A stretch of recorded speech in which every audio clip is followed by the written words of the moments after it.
would want to create a skill development program in which youth can be equipped enough to give them all the skills, all the necessary skills which are required, not just to get them a job, but to get them a career and get them employability skills for life. At a granular level, I realized the importance of mobilization, community mobilization, in the context of skill development.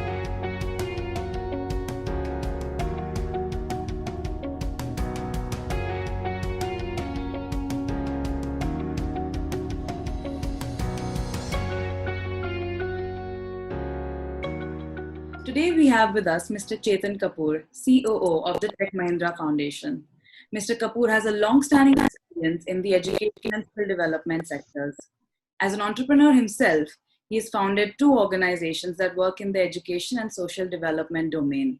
He is responsible for setting up Tech Mahindra's flagship skill development programs, which is now among the largest CSR-led urban skill development program in India. Mr. Kapoor, it's an absolute pleasure to have you with us today. Thank you very much, Yamini. Thank you for inviting me on this forum. Thanks a lot. Sure, sir. So just to begin with, sir, we want to understand your background. I mean, you have such an entrepreneurial background working in education and skill and the social domain in general. So just want to understand your background and why you decided to pursue, a social sector career.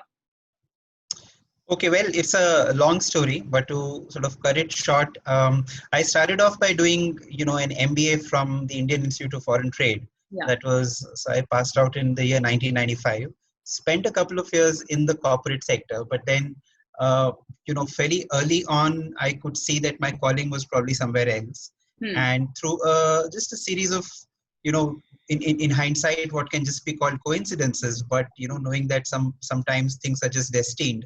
Yeah. I started volunteering in an organization where I was supposed to teach, and that is something which I found very fulfilling.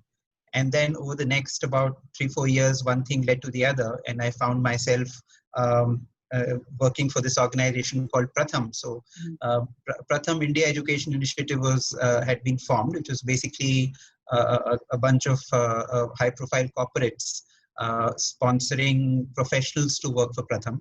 And I was lucky to be selected as part of that. And so that's what kind of got me into the social sector. And since then, there has been, as they say, no looking back, because it's just been a stupendous journey. Yeah. And how did you come across Tech Mahindra, and how did that stint of your career begin? Well, yeah, that's another interesting story. So prior to joining Tech Mahindra Foundation in this role as the Chief Operating Officer, for about 8 years, I ran a consulting outfit of my own called Edulever. And Tech Mahindra actually was one of our clients, Tech Mahindra Foundation. Edulever was actually the knowledge partner for Tech Mahindra's skill development program called SMART, which I'm going to talk in detail about. But I have been in that sense, involved with the entire evolution of Tech Mahindra Foundation's skill development program from day one. So right from ideating and conceptualizing the idea of SMART, which I did then in my capacity as a consultant. So that's how it has been. Okay. Yeah. That's great to hear, sir, and understand about your background. Now, just to talk about the organization a little bit. So, what is the aim and vision really behind Tech Mahindra's, contribution to the skilling ecosystem in India? Right. Yeah, I'll be happy to talk about that. So, Tech Mahindra Foundation, it was founded in the year 2007. That was the year that we started working. The real boost to our work came in the year 2012. When the Satyam Foundation got merged with Tech Mahindra Foundation. And as a result of that, we had a larger portfolio to work with. The overarching vision of the foundation is empowerment through education. Okay. And we have taken this phrase, which was given to us by the founders of Tech Mahindra Foundation, to expand, to go beyond just school education. So while we started work with school education, sometime around 2012, we decided to give a greater impetus to our work in skill development, which was, in keeping with the national a requirement for skilling youngsters. And that was the year that we started the SMART program, or the Skills for Market Training program, which has really been the flagship of the foundation.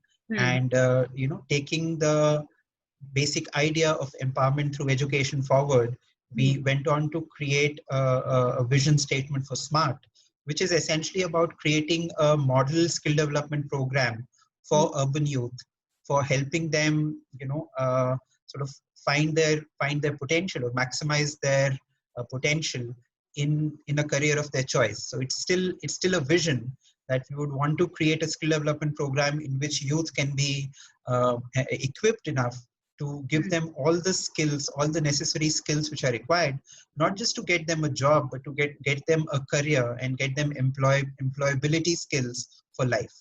So that's the broad vision under which we've been operating all these years. Okay. So now when we just talk about the academies in more detail, we see this demographic dividend, and that's the terminology that we use when we talk about these skill development initiatives. So how are the SMART academies in particular catering to this dividend that we have in India today? Sure. So just to let you know, SMART academies is one part of our work in SMART. When we started off with what we call the SMART centers. Okay. And the essential difference between the centers and the academies is that centers are implemented through a network of NGO partners across the country. Each center has a capacity to train on an average about 200 to 250 youth. And we have, as on date, as many as 93 such centers functioning. Okay, we had more than 100 till recently, but we've had to slightly cut it down because of the current crisis. But we hope to get back to the 100 mark pretty soon. So we have these which have a capacity of training close to about 20,000 youth on an annual basis. So when we started in the year 2012, we started with the center model. And here the idea was to provide relatively short-term training. Short-term, which was then 3 months, is now on an average about 5 months. So we provide these youngsters, who most of them are school dropouts. These are those who have not completed their grade 12, or in many cases, even those who have, do not have the skills to directly get into the. Sometime around the time that we hit the 50 center mark, which was in towards the end of 2014, we realized that it was not enough to just keep the number of SMART centers increasing, and that is when we thought of the SMART Academy model, which is essentially kind of taking the whole skill development concept to another level. When I say another level, because it's not something which is just being said for effect. We actually went and did some research in countries such as Germany and UK to see what is it that they are doing. And in UK, we found the community college model to be a very successful and flourishing model, which was meant for those youth who wanted to pursue a career in vocational training. And we realized that something like that does not exist in our country, which means that kids who, after their schooling would want to go into a specific vocation, still do not have the kind of ecosystem which is really required to get them into a career, like that. And that is how the idea of SMART Academy came about. And what we decided was that we are going to, unlike SMART centers, which has a very large number of domains, in our centers, in our academies, we decided 3 things. We decided, number one, that we are going to do these academies on our own, so as direct implementation and not as partner implementation. Second, we decided that we are going to provide a specific focus around specific sectors. So focus to the students around specific sectors.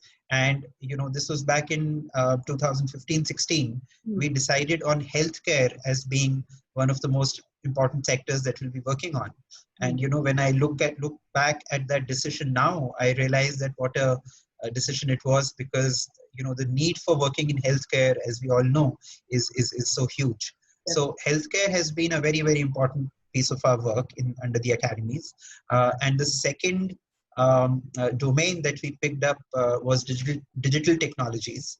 So we have 3 healthcare academies as of now, and 2 in digital technologies. And the third sector which we are now looking to take forward is logistics, because we feel that that also has a lot of potential in times to come. And the third decision that we took was that instead of offering short duration courses like we do in the centers, in our academies, we offer longer duration programs going up to 2-year diplomas. So that has essentially been the USP of the academies, because here, these are institutes, these are almost colleges where students are equipped in depth and are trained to become young professionals in the healthcare sector. I think in hindsight, that was a wonderful decision, especially, for the foundation to focus on healthcare. And I think something that's very important, which I would say is the USP for sure, is this need to find out a model that works, especially looking at global best practices and learning from them and implementing that in India. So that's wonderful to hear, sir. So just talking about the foundation in general, how is the foundation specifically catering to this, section of society, which is, persons with disabilities, which are often, these people fall through the cracks or are not really considered to be a valuable part of our workforce. So how is the foundation really catering to their needs? Yeah, so thank you for asking that question, because we at Tech Mahindra Foundation are actually probably one of the very few corporate social responsibility organizations which have a focus on disability. In fact, it is enshrined in our CSR policy that a minimum of 10% of all our beneficiaries are going to be persons with disabilities. And we have stuck to that mandate right from the beginning. How we do it is that we look at persons with disabilities as a cross-cutting theme. So it's not like it's a vertical. It's a cross-cutting theme which cuts across our work in education as well as employability.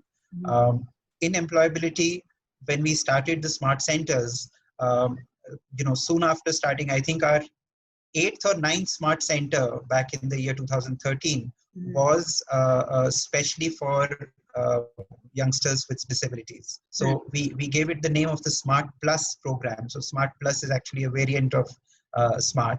And currently we have as many as 14 Smart Plus centers in which we are on an annual basis working with close to about 2,500 youngsters with disabilities and helping them get into meaningful jobs. In addition, we also have a program called Arise Plus, which works for children with disabilities, because that's another huge area where we see that there is a need to work. So in our Arise Plus program, we work with close to about 3,500 children on an annual basis. And over here, we work with speech and hearing impairment and visual impairment as two key important areas. And we are now committed to increase the number of beneficiaries with persons with disabilities to 20% of our overall, in fact, 20% of our overall budget we would want to earmark to working for persons with disabilities. That's absolutely commendable, sir. And just want to understand, how has that experience been with, the placement and the struggles with working with this section of the population? I mean, how has that experience been for you? Well, yes, it has been, as you rightly said, it has been a struggle. It's not been easy. I'll tell you about a research that we recently concluded about a year and a half back, which was essentially meant to explore what are the mindsets prevailing with employers when it comes to employing persons with disabilities. And what came out loud and clear was that the kind of mental blocks and the myths that exist in our employees in the industry about employing persons with disabilities is definitely something that we as a civil society need to address post haste, because these people can work in certain job roles. At least persons with speech and hearing impairment, for example, can work far more productively than even normal people, and we have evidence for that. We have been successful, whether it is the HDB Financial Services, which is a subsidiary of HDFC, with whom we now are regularly placing our students with speech and hearing impairment, or even some of the other organizations in retail, etc., where we are getting our students to work in the back end operations. And there have been so many heartwarming success stories around persons with disabilities that I can spend 2 hours just talking about that. Yeah. I think that's wonderful. I mean, it has to be one organization that really takes the mantle up to drive that revolution in the corporate world. So talking about this health crisis that we're currently in, especially in this post-COVID world and this new normal that we are now dealing with, how is Tech Mahindra really leveraging the e-space to keep their skilling momentum going? Yeah, so obviously, as soon as the crisis started, we went into e-learning in a significant way, because we realized that it's going to be some time before it's going to be business as usual. In any case, even before this happened, I was trying to push the idea of blended learning across the spectrum, which is that we had to combine facilitator-led learning with e-learning. So that's something which in many ways we have now managed to do a lot of quick pilots across the board, not just with employability, but also with the work that we're doing in teacher training. We are working with a large number of municipal corporations and state governments for training of teachers. And even there, we have, we've tried all sorts of ways to ensure that that the process of learning continues. It's not been easy. I don't think it's been easy for anybody. But I think, and I'm quite hopeful, that through the process of what we are going through now, we will be able to find very meaningful solutions about how e-learning can really contribute to the learning of our students. To give you a few examples, we created within the foundation, immediately after this happened, we created a core group around e-learning. And we started looking at all possible platforms which could be used to get our students engaged using e-learning. And I think we haven't left anything, right from WhatsApp to Google Meet and Google Classroom, Microsoft Teams, Zoom. We've used across the spectrum. We've tried to use all possible platforms to get to our students. In addition, we are also looking at introducing an LMS very soon. So far we did not have a full-on LMS, a learning management system, but now that's something which we will hopefully introduce pretty soon. Also, what we have realized is that there's a whole pedagogy involved around e-learning. It's not something which comes very easily. So we have also directed our in-house academic resource team to focus a lot on the pedagogy of e-learning, because I think it's very important for our facilitators to get equipped with how best to connect with your students using this method. So these are some of the efforts that are currently going on, which I can tell you right now. Okay, that sounds great, sir. I'm sure a lot of us can learn from the models that you guys are implementing at the foundation. Now, talking about the foundation in general, what are some of the industry partnerships? As we're seeing a lot of public-private and private-private partnerships in the skilling sector. So what are some partnerships that the foundation has been able to benefit from? Yeah, so we've had a number of partnerships. In fact, in many ways, partnership has been the core theme of our work. So if you look at the entire Smart Center model, it is built around the idea of having solid, engaging partnerships with the civil society, with the social sector, through the network of NGOs. Within that, one very, very important piece that we realized early on, where we as a corporate foundation can contribute, is in terms of helping the NGOs form partnerships with potential employers. So that is where we have very actively worked along with the implementing agencies, the partner NGOs, to form and maintain linkages with the industry when it comes to employment of our students. Two examples that I'll give you. One is with IKEA, for example.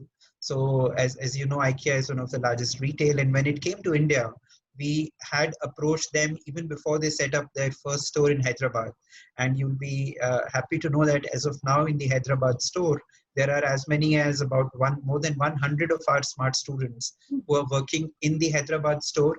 And for their next store, which is going to hopefully come up in Mumbai, they've already kind of had the discussions with us to employ students from our centers. We also have for our BFSI, Banking and Financial Services and Insurance courses, for one of our centers, we have a tie-up with the National Stock Exchange. So these students get a certificate from the National Stock Exchange, and that has really helped them, find their way in the industry. So we are looking for, we are always on the lookout for strategic partnerships. These are not partnerships just for the sake of it. These are strategic partnerships. In healthcare, for example, we have MOUs with Fortis, Max, all the large hospitals, because we feel that that's something which is extremely important when it comes to creating the entire supply chain, so to speak, of skill development. Yeah, that's very insightful, sir. Thank you. So now just zeroing in on your experience of over 18 plus years working in the social sector, how have you seen the skilling sector in particular evolve, and where do you see it going in the future? Yeah, so as far as skill development is concerned, I have now been looking at the sector up close for almost about 10 years. So just around 2008, 2009, when skill development, or skilling rather, kind of became a buzzword in the social sector. And the National Skills Development Corporation was formed around that time, and the call had come from Prime Minister's office to train about 500 million youth by the year 2022. I have been following the skill development ecosystem since the time that NSDC etc. came into being, and what I realized early on is that two things. One was that there was a huge need for people to be made aware of what vocational training really is all about. Because you see, we have not had, unlike countries such as Germany, Japan, and the UK, we have not had a history of vocational training, so to speak. Nobody is going to queue up for getting skilled. Nobody is going to queue up for a vocational training course unless that awareness is created that this is something which is an important stepping stone for you, towards employment and employability. The second realization that came, and this came especially after visiting countries such as Germany and the UK, is that the kind of industry involvement which is really required in skill development, unfortunately does not exist in India. And that is something which needs to change, because as I said recently that, skill development is too important to be left only to the CSR. It has to be integrated into corporate strategy. And I think over the last decade that I've seen things closely, we have definitely made a lot of strides forward. There has been, there is now a far more awareness of the idea of skill development than it was earlier. You're right, sir. I think, that's the rationale behind this series that we're doing at CSR Box, is to really use it as an advocate for the importance of skill development, but at the same time kind of speak to the brightest minds that are already working in the industry to, kind of start this revolution to see, what's next, especially with, how the current situation is. So thank you for that. This brings us to the end of our interview, Mr. Kapoor. Thank you so much for such a wonderful and insightful discussion on skill development. And I'm sure that as a leader in the skill industry, we are all looking to Tech Mahindra to see, how their organization flourishes further. And it was just great to speak to you today. And I hope we can definitely reconnect and have more conversations around skilling. Thank you so much, Yamini. I would want to commend CSR Box for this initiative. I think it's much needed. So all the best to you for this, and I look forward to being part of the main event on 22nd, 23rd. And thank you once again for making me a part of it. Thank you.